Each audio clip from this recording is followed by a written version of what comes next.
Hi friends, it's Tiffany from Quarter Acre Clee.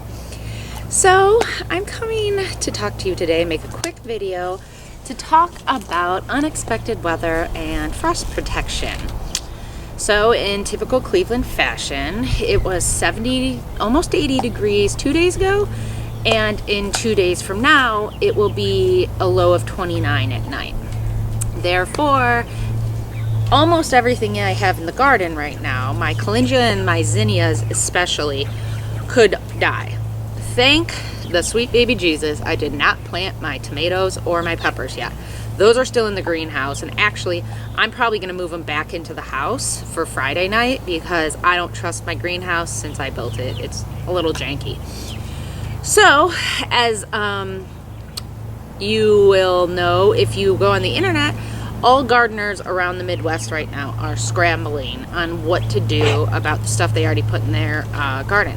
I know some people in Michigan who Michigan's a little colder than Cleveland. They already have tomatoes in the ground and they're freaking out.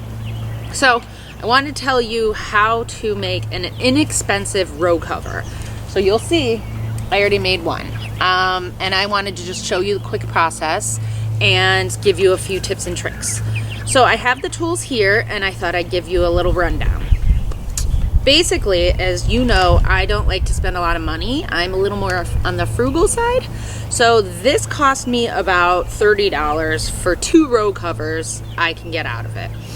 We're gonna start with a few things you need. You're gonna need a saw or something sharp to cut PVC pipe, possibly scissors just in case you need to cut your plastic or your plastic sheeting or any sheets you have around the house.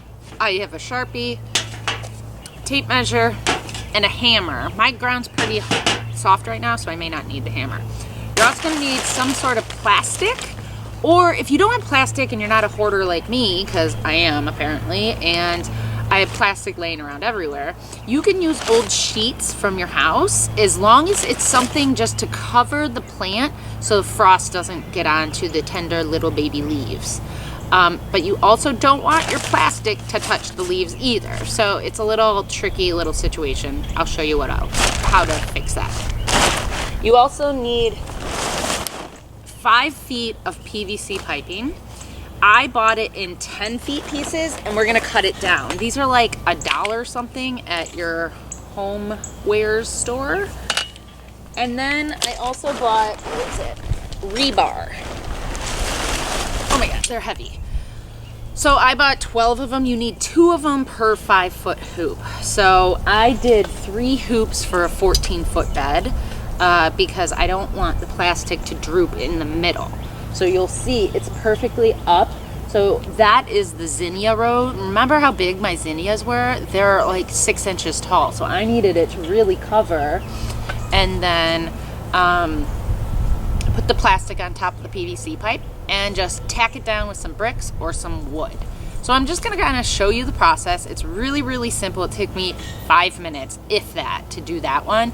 And I'll show you how I do the other one, okay?